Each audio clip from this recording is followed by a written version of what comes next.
So in this video, I'm going to tell you 49 of the biggest lessons that I've learned while building my $10 million online education business. If you are an online business owner and you're trying to scale to 7 figures and beyond, this is probably one of the most valuable things that I can do for you, because these lessons, while I've often initially learned them from books or talks or friends, these are things that have proven to be true in the real world in practice. And that's what makes them so valuable. None of these things, by hearing them alone, are going to make you millions overnight.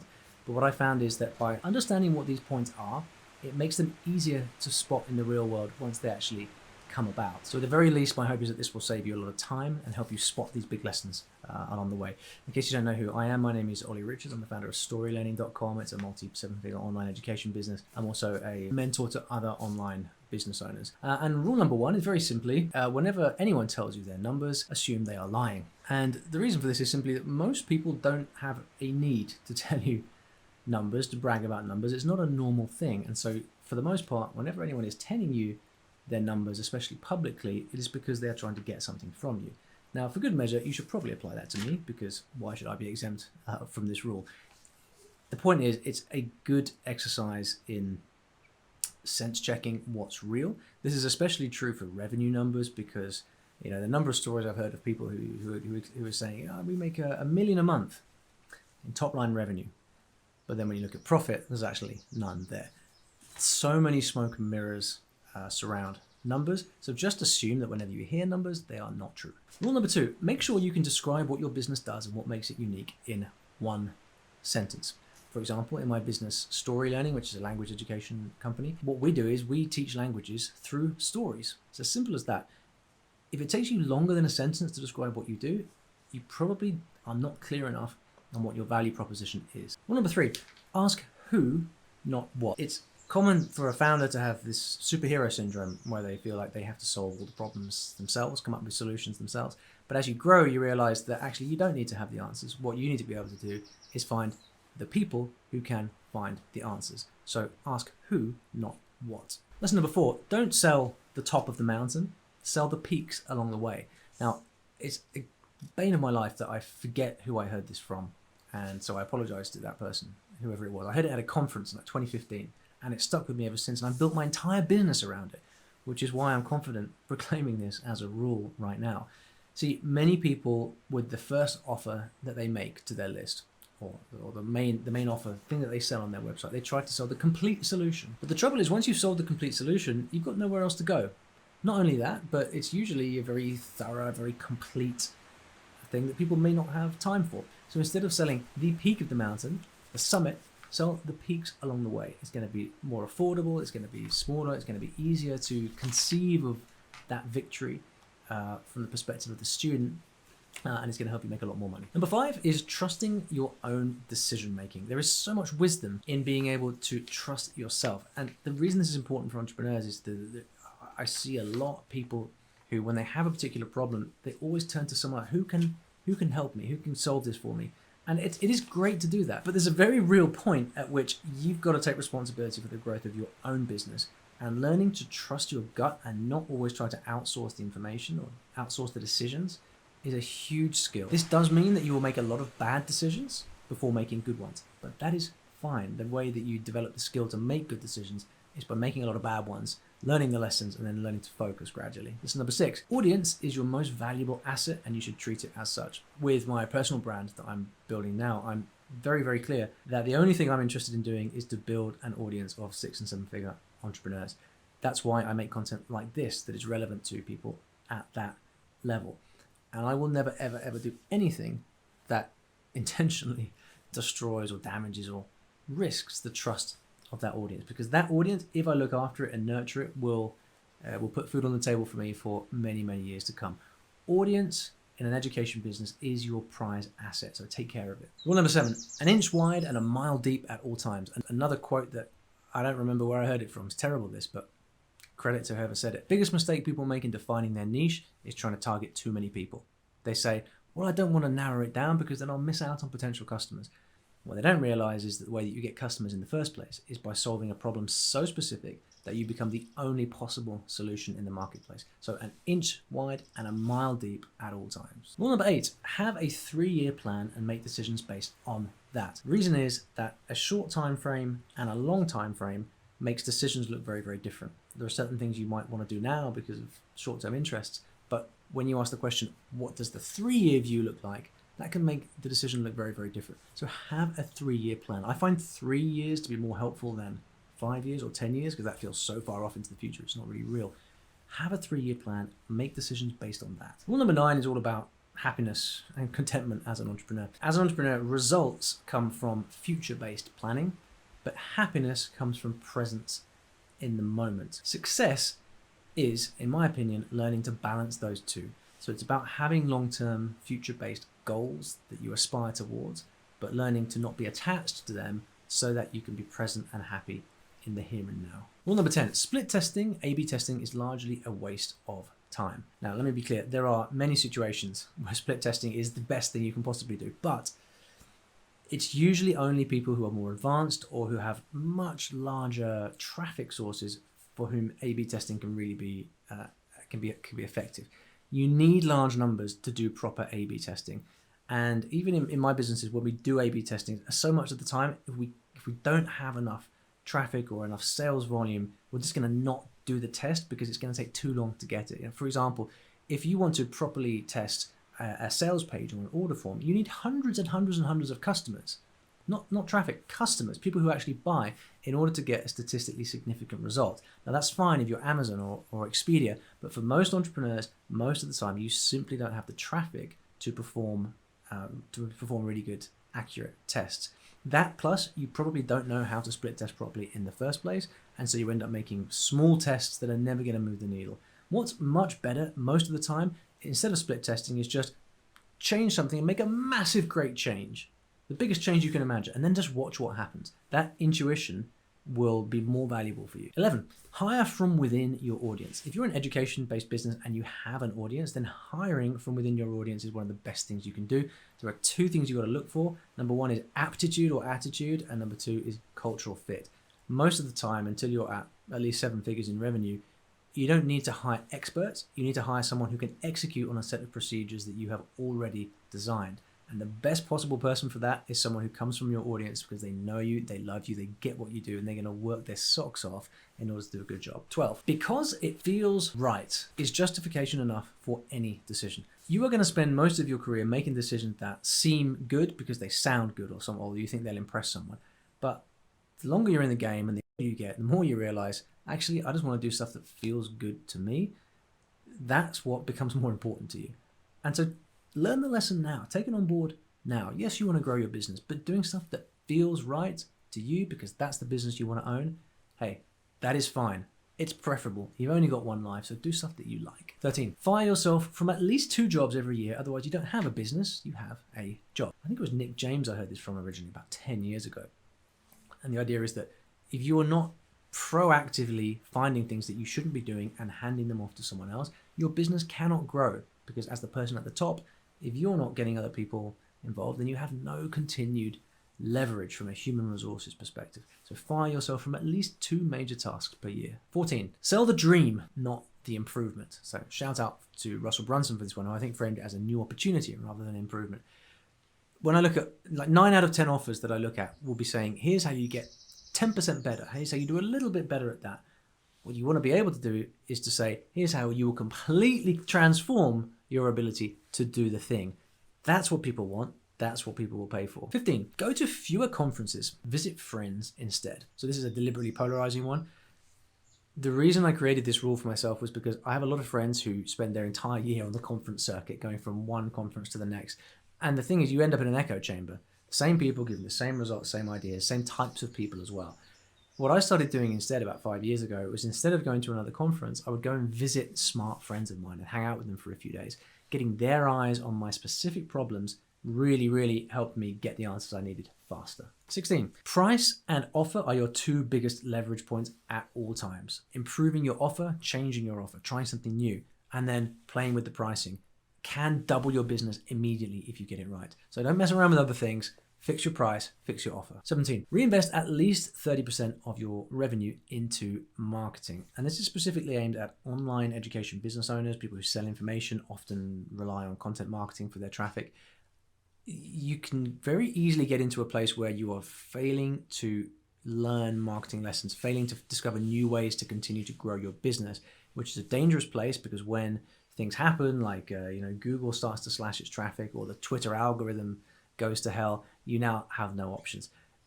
If I could wind the clock back, I would spend a lot more money learning new marketing techniques, new acquisition channels. And so my rule is always to be spending 30% of revenue on marketing. 18, keep 6 months of business expenses and 12 months of personal expenses in the bank in cash at all times. It helps you sleep at night, and it means that whatever turmoil you go through, you have enough cash to ride it out. 19, always do the right thing, especially when you're right and they're wrong. You know that time that you're tempted not to issue the refund, or the time you're tempted to cut corners? Do the right thing. Your reputation is more valuable than anything else you have. 20, the only thing that making a bunch of money does is to amplify your existing insecurities. If you are an anxious person around money and you somehow come by a lot of it, then you are just going to be 20 times more anxious about money than you are now. It's one of the great paradoxes of money that people don't understand. Making more money will not make you happy if you don't fix your current mindset around it. Number 20 and a half. This is a special one, which is the point where I say, if you're enjoying this so far, like the video and subscribe to the channel, leave me a little comment below, and even turn on notifications if you want to get future videos. I know, everyone says this, and you probably won't do it, but this really does help me out. So if you're here, click the like button, subscribe to the channel. Lesson number 21 is to learn to use management accounting. Management accounts present the data that you need in your business the way that you want to see it. What this does is it allows you to step back from being constantly in your online banking or on your banking app on your phone or whatever, checking finances, checking sales. It allows you to step back and make finance decisions on a monthly or quarterly basis, which is much better for your business. 22. If there is something that has been bugging you for 6 months or longer, then do whatever it takes to get that off your plate, whether that means doing the thing or deciding not to do it. There's something very destructive about these little ideas, these things, whether it's a positive or a negative, that just stick around taking up mental real estate in your head for too long. They end up sapping energy. So whatever it is, do it or don't do it. But if it's been going on for 6 months, make the decision and move on with your life. 23, surround yourself with young, hungry people who are willing to do whatever it takes for the business. This is probably a very ageist comment, but I've seen time and time again in my own business and in other businesses that if you are able to bring on someone who is, to pick an age, say like a 21-year-old fresh out of university who really wants to learn, who wants to learn from you, who's got the energy to do stuff. The sheer work ethic and capacity for someone like that to just get stuff done and move the needle is hugely valuable for your business. Because not only are you developing someone who can stick with you and grow with the business for a long time, it will also save you a lot of money on expensive salaries for more experienced people who probably won't do such a good job or work anywhere near as hard as they will. So surround yourself with these young, hungry people. It makes a difference. 24. Profit is founders' privilege. This is a difficult one to talk about because so many people I know with teams feel really bad about taking any money for themselves. They feel that they don't want their team to realize that they are making money.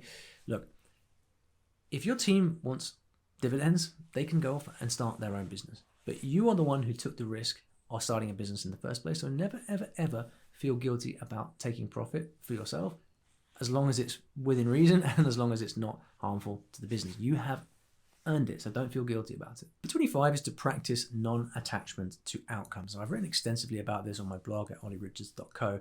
I also highly recommend books by Michael Singer in particular. My all-time favorite is The Surrender Experiment. Outcomes are future-based things that we want, like growing our business, achieving a revenue milestone, getting married, whatever. But if we are attached to those future outcomes, we cannot be happy in the present. So learn about attachment and practice non-attachment. It will change your life. Number 26, learn to be decisive with decisions. They did a study, in fact there's a book written on it, which tracked the qualities of the top performing CEOs, and decisiveness was one of those top qualities. One of the things I've been trying to train for a long time is when there is a decision in front of me, be decisive. There's a military saying that any decision is better than no decision. Same thing is true in business. Do your homework, look into it, but then make a decision and move on. 27. Do the basics well over a long period of time without giving up or changing course. All the best businesses I know are built on one very simple premise. When you find something that works, don't get bored, don't get shiny object syndrome, stick to it, do a great job of it, and just keep going. That'll do everything for you. 28. It's better to apply one method thoroughly than to dabble in 5 different methods. And this is particularly true for you if you're just starting to grow your own business. You might be listening to a bunch of different people teaching different methods. One of the things that I always did very well was at different points in my business, I would choose one person to learn from. I would study their method in depth and I would apply it. That got me results. A lot of people around me would try a whole bunch of different things. They're too scattered. Focus on one thing, on one method is going to get you better results than anything else. 29. Whenever you catch yourself thinking or saying the following words, only I can do this, then you are wrong. No, you're wrong. Number 30. People put their entire life's knowledge and wisdom in books. So read business autobiographies.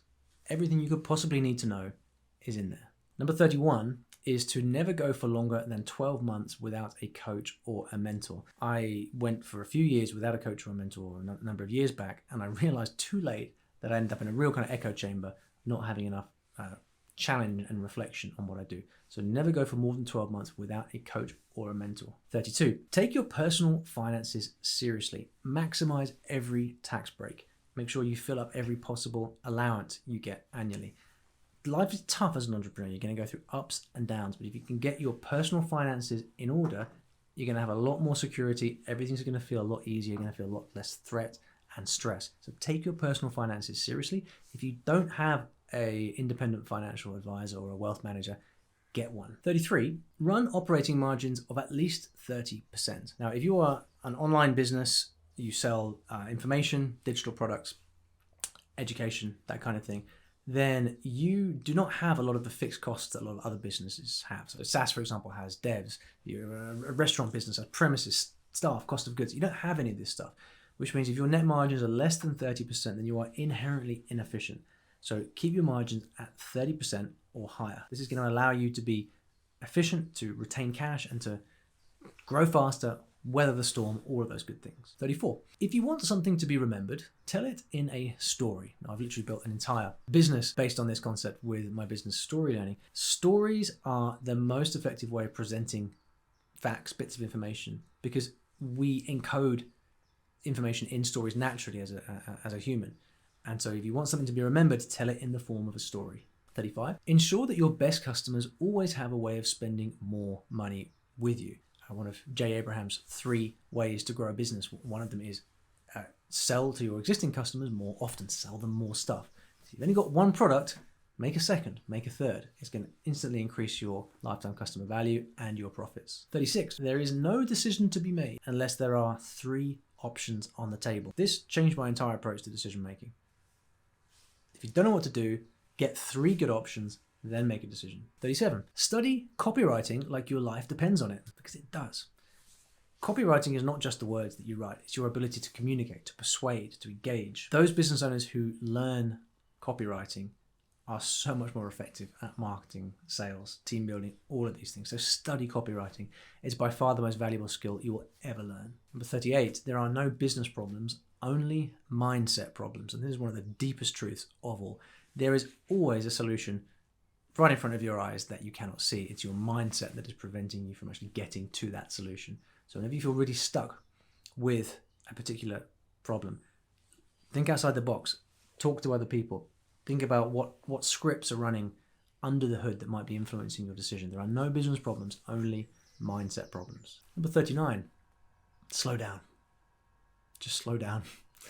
Everything gets easier when you are not in a hurry, and time solves so many problems. So just don't be in such a rush. Easy to say, I guess, but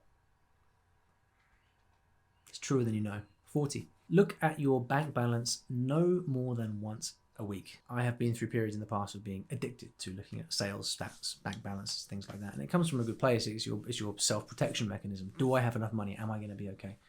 But this prevents your brain from having space. from having air, from having oxygen, to actually step back and think more strategically. So get your head out of your bank account, look at it no more than once a week. 41. When you learn to say no to things, you will get where you're going a lot faster.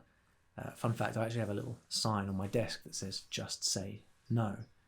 Because the number of times I've realized that so much of my time is taken up by stuff that I've said yes to, that I should have said no to. If I'd made different decisions, I would have been a lot further along. So just say no. 42. Sooner or later, and when you least expect it, finance will become the biggest headache in your life. There was a time when I was getting extremely anxious about business stuff. I realized it's because I had no handle on my finances. I didn't know where the money was coming from, where it was going out. And that kickstarted the process for me, thanks to my business coach at the time, of actually getting to grips with finance. So preparing a proper P&L, management accounts, understanding cash flow. These skills are very real and you'll have to learn them sooner or later. So what I would recommend is learning about it now. Read books, talk to other entrepreneurs, make friends with your accountant, and ask your accountant to do things that they might not be doing. It will pay off massively in the future. 43, create KPI dashboards that track everything that you care about. This means that first of all, you've got to decide what you care about in your business. Is it revenue? Is it leads? Is it number of inquiries? Decide what's important to you and then create a dashboard that tracks all of those things. It will help keep you sane. It will help keep your finger on the pulse of your business. 44, whatever problem you face right now, there is someone who has been there and done it. So look for the person with the solution to the thing that you are trying to solve. Similar to the previous rule, ask who, not what. 45, ask for help. Not everyone's comfortable asking for help. A lot of entrepreneurs slave away in a closed room without reaching out. I have friends who I've always been shocked at how reticent they are with asking for help. Ask for help. People are nice. They will help you. There's no need to suffer alone. Number 46, spend all of your time on marketing. As an educator, I have no doubt that your product is excellent. Teachers like you and I, we have product taken care of. That's not what you need to worry about. The challenge for you is learning to become a marketer. So spend all of your time, or at least most of your time, learning marketing. If you don't know how to do marketing, go off and learn it. Read books, take courses. It is some of the best time you'll ever invest. 47, don't try to change the world. You haven't earned the right yet. Some of the businesses I know with the biggest, most grandiose statements about changing the world and elevating humanity, they make like 100 grand a year. It's a lot easier to change the world when you've got money in your bank account. So make money first, grow your business first, then change the world. 48, look for flywheels in absolutely everything. Revenue, fulfillment, lead generation, brand, marketing. Everything has flywheels in it that if you can learn to spot them, will just compound and help you get so much more out of every little unit that you're working with. Last but not least, number 49, to channel the great Gary Halbert. The most dangerous day is the day that you start believing your own BS. And unfortunately, I think I know what he means by that, but we need to stay humble. We need to realize and remember that we are not infallible. And when you start to believe your own BS, and I think you know what I mean, that is a dangerous day. And if you're interested in learning more business lessons from my own mentors who have helped me grow my businesses, then check this video over here for a big long list of those things.